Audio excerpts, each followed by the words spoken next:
10, 9, ignition sequence start, 6.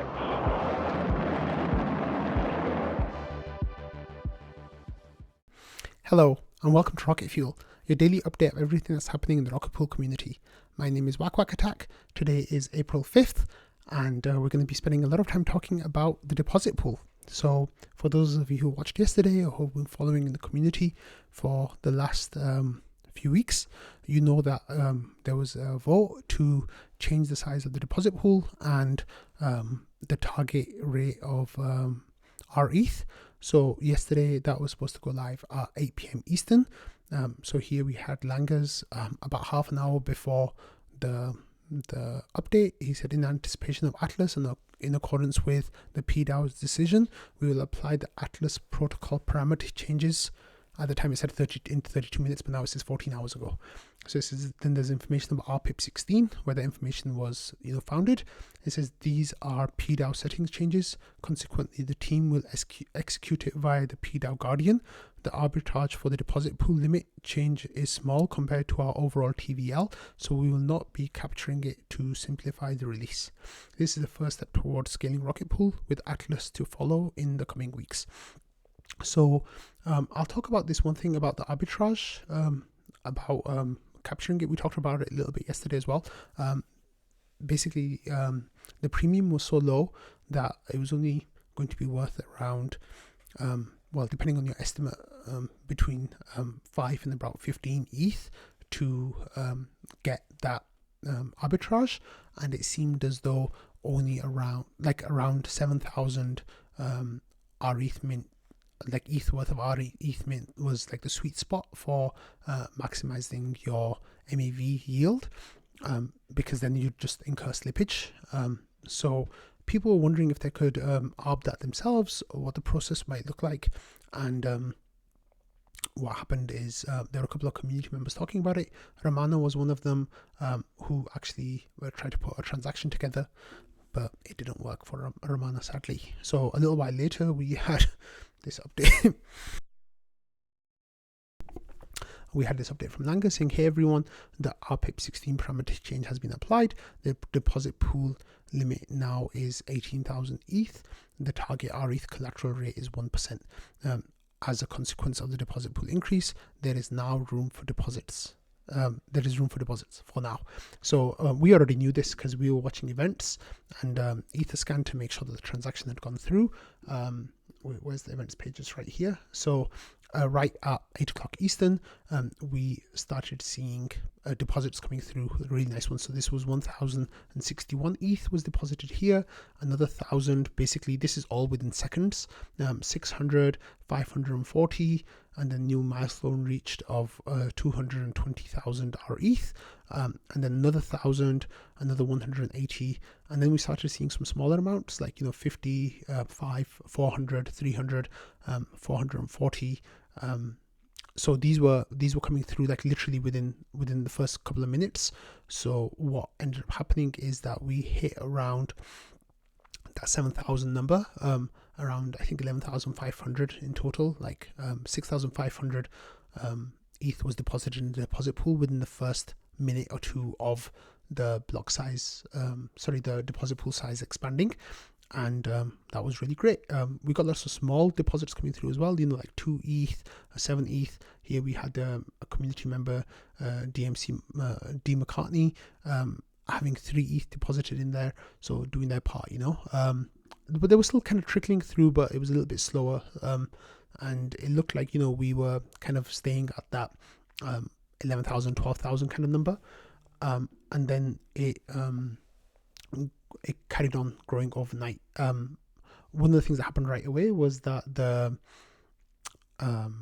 MetaMask conversion section of the wallet, where you can convert your ETH into Lido's STETH or Rocket Pool's RETH, that did not say full anymore, because there was a sign not letting you change the Rocket Pool one because it was full. So that sign went away for a little while. So then let's see what happened after that. This morning, so there was a lot of discussion happening like overnight and into the evening about what it might look like to fill the deposit pool. and a few people were kind of floating the idea that it might be that, you know, we kind of level off here for a few hours, and then we might have one or two whales coming in and taking up a big spot, you know, people who were kind of waiting for some space so they could convert to our ETH. And that's what ended up happening at around 6 a.m. Eastern. There was one transaction of 4,500 ETH depositing into the deposit pool, which took us, right, well, not that, but like other transactions with that, took us to 18,000. So the deposit pool was filled in just over 12 hours. So as you can have a look at the Rocket Scan website here, the limit now is 18,000. The balance is 17,991. So it's not quite at 18,000, but let me just refresh it to see if it goes up. No, it's the same. Yeah. So that's the reason for that is because the premium isn't worth it to kind of like arb those last 8 and a bit ETH, but yeah, 8.5 ETH. So once the premium starts to go up again, which it looks like it will now for the next couple of days at least, maybe not as high as it was before, of course, but maybe like, you know, 0.4% or something. I'm not sure where we stand right now. Actually, let me have a look at that. Give me 1 second. LSD, the bots of everything in the community. It's amazing. Okay, so yeah, right now the discount is 0.03%. So I don't think it'll go much further above like 0.2%, maybe 0.3%. It's not really going to be worth arbing using a mini pool at those kind of rates. So it might be that, you know, it'll just change as people make mini pools. Unless the premium comes, then it'll start being arbed again by bots. But that was amazing that, you know, the deposit pool was filled within the first day. It kind of went like I was thinking that it might get filled in the within the first minute, so the first block after the change, but the premium just wasn't high enough to be able to lift that amount of ETH. Otherwise, I think that's what would have happened. But so that's why, you know, kind of went to that 11,000, 12,000 number, and then the last chunk of it was filled overnight, which was fantastic. So now the discussion goes towards will that empty on the day Atlas goes live, which I think it will. However, will it stay empty? That is the big question. There's a lot of speculation going on in the community about just how many people will convert from 16 ETH mini pools to LEB8s, and from things that I'm hearing and things that I'm seeing, it seems like a lot of the big whales who are node operators might not be moving their mini pools over to LEB8s, and they have their reasons for that, like whatever they might be. I guess they just want to stay more nimble and not do, you know, 1,000 transactions to move from mini pools to LEBs. But I think maybe, you know, a whole bunch of people who are, especially those who are under 15%, especially those who are under 15% in terms of commission, they'll probably want to move over. A big chunk of them anyway. I think what I think is somewhere around 30 to 50% of people will move from mini pools to LEBs in the the weeks and months following Atlas and Shanghai, of course.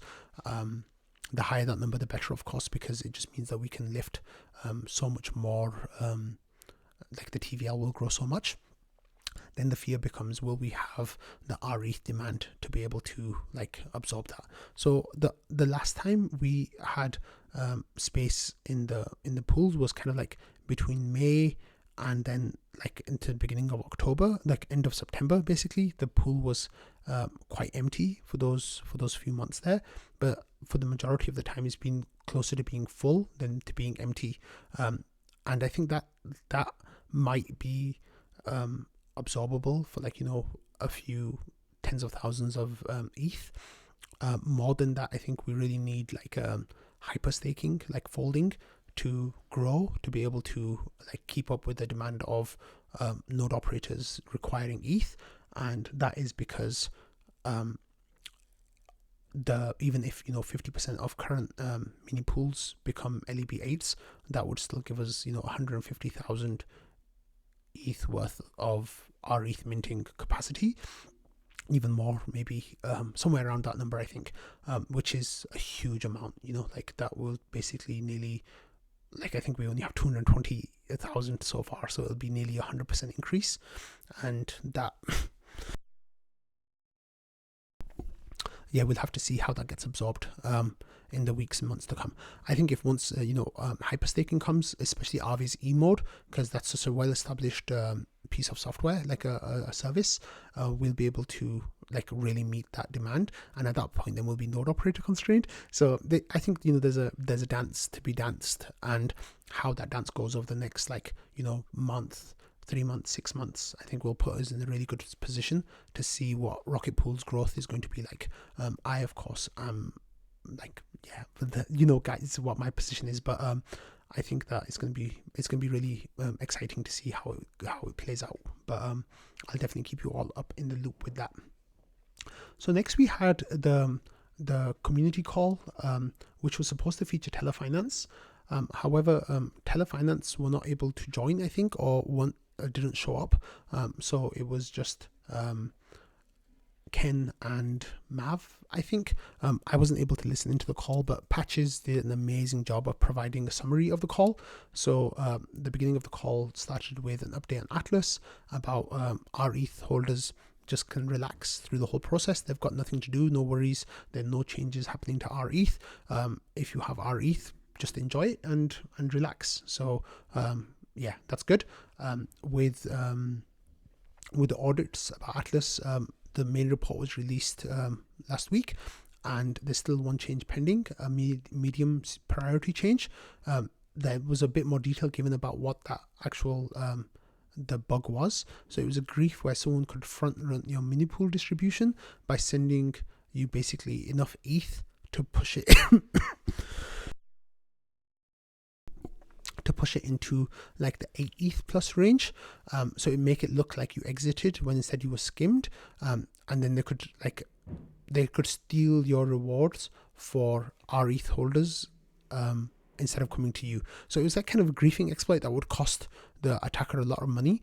So it wasn't really like something that we expected people to do, but there was a fix in place, and Sigma Prime are reviewing that and will give it provide the updated audit report, and then that will be the final piece in the full audits. And then props to Nasho and Waldorf. And then there's Immunify bounties will include Atlas. There's information about version 1.9.0 and 1.9.1 and how that will provide support for Shanghai and Capella, which is not yet deployed. It'll be deployed on Wednesday next week in the US, and I think Thursday morning in other places in the world. And then you have to be on version 1.9.0 as a minimum to be ready for the hard fork. And then ODAO members should be on 1.9.0. Otherwise they won't be able to generate their trees for the reward period. So then people were asking questions about like, why is Atlas on the 18th when it could be on the 13th, which is when the reward period ends, and it could happen right after that. And the answer was that the team wants Atlas to be deployed as soon as possible to the beginning of a rewards period, so it gives it time to detect what issues might be. But it also on the 18th you have one round of skimming that will take place on Ethereum beacon chain to get those consensus layer rewards off the validators. So that means that everything will be clear for LEB8 migration. Also the 14th is a Friday, and the team doesn't want to release an update over the weekend, so the 18th it just seems like the better option. Also, if there are any minor bugs in Shanghai Capella, we'll see those in the first couple of days, and then that will be clear by the time the 18th comes up, so what is an Ethereum bug or what's a Rocket Pool bug. And then what should node operators do on the 18th? All the contracts will be deployed in advance, and then the ODAO will vote on that in advance, and then the vote will be executed by the team on the 17th in the US, and at midnight UTC on the 18th. So yeah, that's the timing that will happen. Everything will be in place, the contracts will be upgraded, and then you'll just need to make sure that you have version 1.9.0 to make sure that you're on the right contracts. And then the anticipation is that the LEB8s will be a free-for-all, so a whole lot of people will be trying to convert in those first minutes because they'll want to get to LEBs as soon as possible. I'll be one of those people. I'll have my commands ready for Atlas to go live so I can convert my mini pools to LEB8s. And I guess that 18,000 that we'll have in the pool at that time will likely get eaten quite quickly, like very, very quickly. And then there's information about ETH Staker we're going to talk about later, and Shanghai Capella, they talked about that stuff. And then the rewards tree after the hard fork will use the rewards tree after the hard fork, after the Ethereum hard fork, will use version 5. Nothing really will feel different as a node operator. And then version 5 will have some nice optimizations that should decrease the tree gen delay and improve its performance in case of degradation. And then the parameter changes were discussed and how that happened. And then on April 10th, the order was switched to the TWAP for the RPL price reporting. And then there was some Mav stuff about how Mav and Joe are going to be on the ETH Staker call in a couple of days. And then there was the Optimism grant will be used for providing liquidity on Beethoven X. And then the team's going to have a Twitter call with them. The bi-weekly call next week will have Langers and Sommelier. And then the community call with Lodestars coming up. And Langers and Dave have drafted out some job descriptions, so hopefully we'll see those in the community soon. We already got a tease that one of them might be a smart node dev, but I'm not sure how that's going to work or whether that's right or not. And then governance, we had IMC elections to reach the quorum, and the grant and bounty applications opened for round 2. And then Telefinance didn't show up. So thank you so much for Patches for providing that amazing summary of the community call. That was really, really helpful. Okay, next we have this video from Leigh, who says went ahead and made a quick 7-minute video on the bond reduction process to go from 16 ETH mini pool down to 8 ETH mini pool, and then spinning up a second mini pool with the 8 ETH credit. I just followed the docs and it worked perfectly. So there's a video here that Leigh made. It's just a recording of Leigh's screen with information. I don't think there's Leigh's voice in there. Well, there might be, but no, there's just like music, and Leigh's just kind of like talking you through what's going on. It brings up his a client on his testing machine, and kind of like just talks through the whole process. So it's like going through the docs, going through the SSHing into his node machine, and doing it step by step. So it's a really nice video. Thank you, Leigh, for putting that together. I think Leigh's also going to be putting together some more videos, so definitely keep an eye out for those. Right, so this one, we had this update from owl.eth, or the owl of moistness, as some of you might know them as. And then there's like the command that says !luck, and then there's a node address, I guess. And then the luck bot tells you about how much smoothing pool rewards you earn per day, and how much your node MEV is per day. And then if you are overperforming or underperforming compared to the smoothing pool versus like what you would have been getting if you were out of the smoothing pool. So he made a bot, basically they made a bot. It says it compares your MEV gains compared to the smoothing pools and gives you a performance. So this screenshot is the person here is 157% over the smoothing pool. But I think this was I think this will be a really nice way to see this is Owl's own node, and Owl saying I on average am earning 57% more than the smoothing pool. So that's really cool that bot's come together.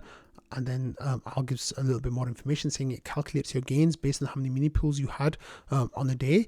You had MEV gains, and then it does the same with the smoothing pool, since the smoothing pool has an increasing amount of pools. So the MEV day is actually MEV node day. So that's the calculation there. But I think the main thing that people will be looking at is that percentage, whether you're more profitable or less profitable in the smoothing pool. And I think for the majority of people, they'll be more profitable in the smoothing pool than out the smoothing pool. So thank you, Al, for making that bot. I don't think I'm not sure if anyone can use it yet, but I'll give you an update on that when I have more information about it. Okay, next we have this update from Joe, who gives information about the Proteus. And Joe says, my order of the ROC 5s for wave 2 just made it to customs, so they're on their way. So, people have been waiting to get Proteus devices from Joe, and Joe had a first batch of around 50, I think, and those that's finished. There's still a couple that are lagging, mine being one of them. And then now the second wave is nearly ready. So people who are on the waiting list, Joe will be reaching out to them soon to get their Proteus. I think he'll probably get them within the next maybe a week at most because of custom stuff. But I don't think it'll take too long for Joe to get his hands on those. So if you're waiting for a Proteus, hopefully your wait won't be too much longer. Okay, next we had Meg sharing this article from CoinDesk about liquid staking ahead of Shanghai and Capella and what it might look like, and who might benefit from this. So there's an article here saying Ether jumps to 9-month high ahead of Capella. Liquid staking tokens jump. So LSD sector tokens rose as much as 22% in the last 24 hours, data shows. So then they talk about what the Shanghai is, Shanghai Capella are, and how Ethereum went up 5%, which was a good gain. It went above it's the highest price I think for a few months, maybe even since the merge. The highest price level for tokens since August 2022. So in the lead up to the merge, that's the last time it was this high, which is really cool. And then the article starts talking about different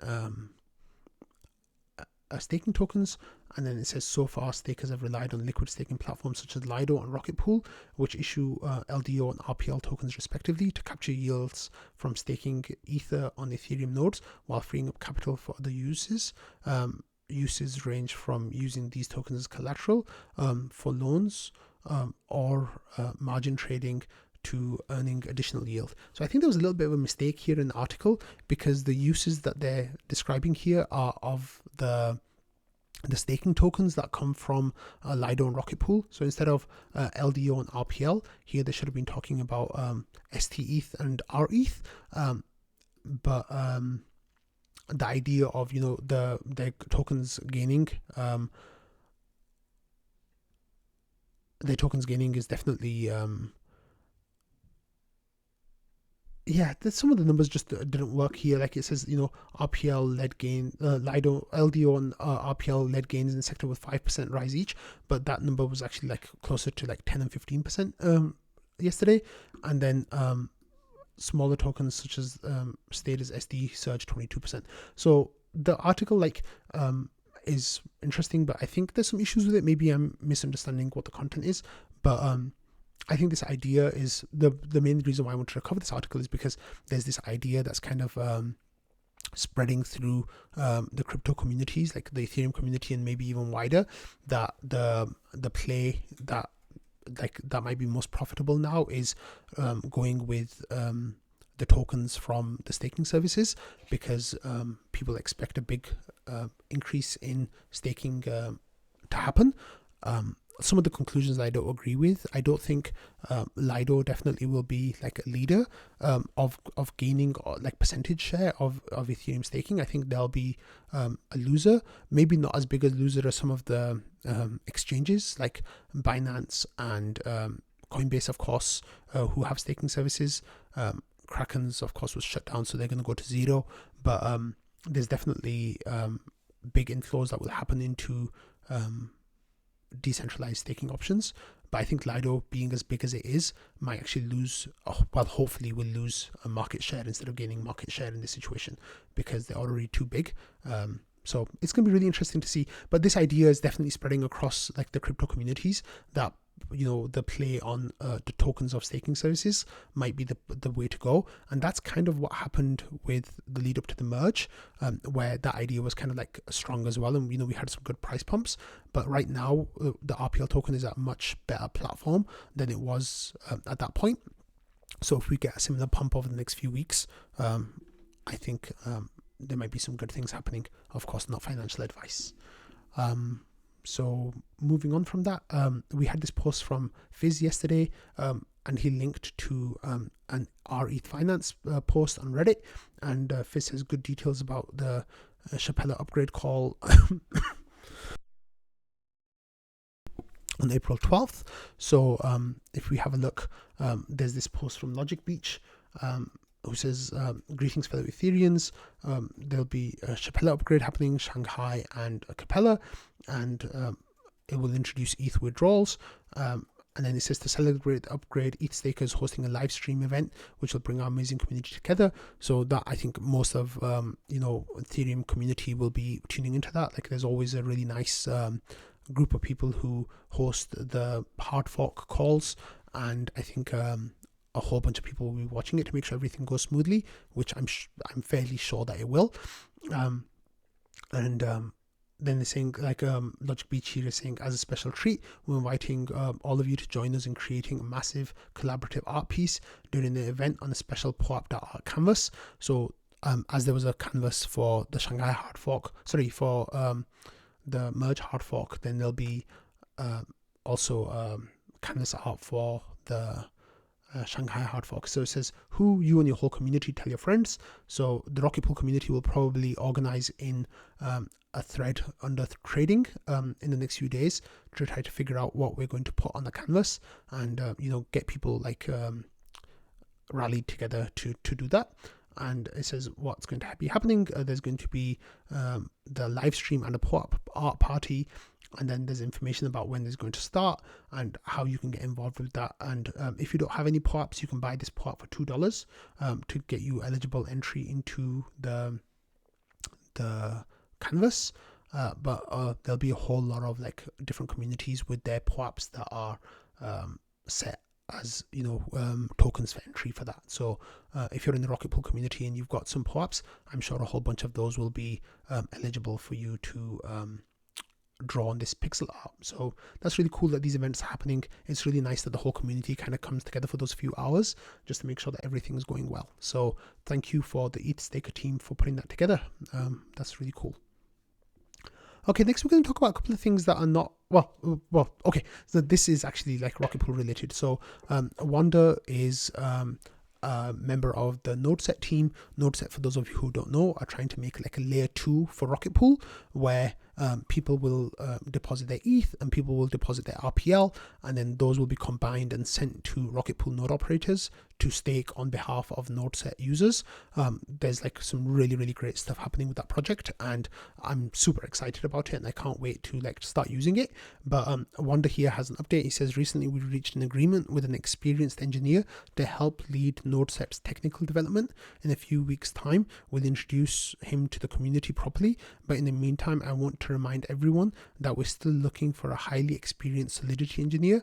Please contact us if you are deeply interested in Merkle trees and fault proofs, dreaming about splitting up unbounded loops, hyped about beacons they root within the execution layer, writing custom upgradable contracts in your sleep, frequently waking up with great ideas for new Ethereum protocols, and way too excited about Ethereum staking. If this is you, maybe contact your doctor, but only after you've contacted us. Please send resumes and code portfolios to jobs@nodeset.io. As always, you can see our current openings and our jobs here, and then there's a link to their jobs. And it says, if this isn't you, keep in mind we may reward successful referrals. So then they also had a tweet that went out saying, we're looking for a highly experienced lead Solidity engineer. If you love ETH staking, Merkle trees and fraud proofs, we want to talk to you. We believe heavily in quality over quantity, and we offer compensation that reflects this. See our jobs page, and then there's a link to their jobs page. So I think a whole bunch of people like retweeted this and tried to spread it out. Marceau talked to one of his contacts about if they know anyone. So hopefully, NodeSet can find a Solidity engineer soon.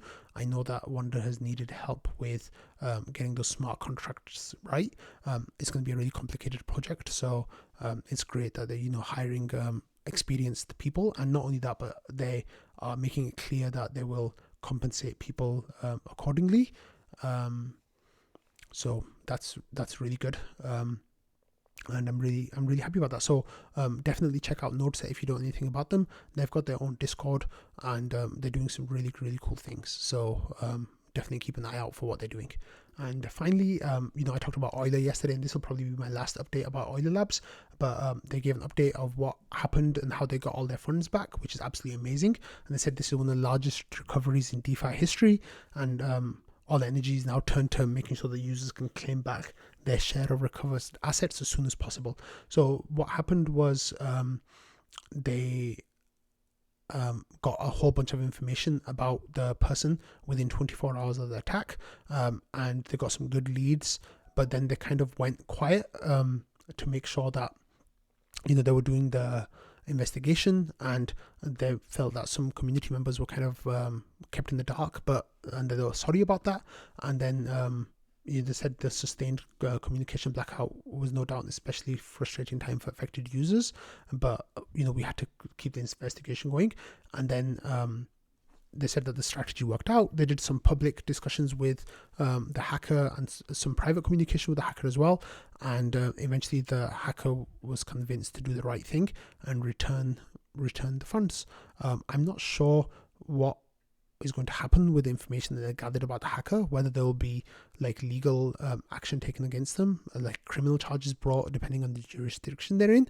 But this is actually like a really surprising development, and like the whole thing, getting all the money back, and an extremely pleasant one at that as well. I'm just happy that people in the Rocket Pool community will hopefully be made whole soon, when they might have thought that they were not going to see any of their funds back. So congratulations to Euler and their community, and I'm really happy that they're in a much better situation now than it looked like they were a few weeks ago. So that's the end of Rocket Fuel today. I hope you all enjoyed the episode, and I'll be back with another one just like it tomorrow. So have a good day, everyone.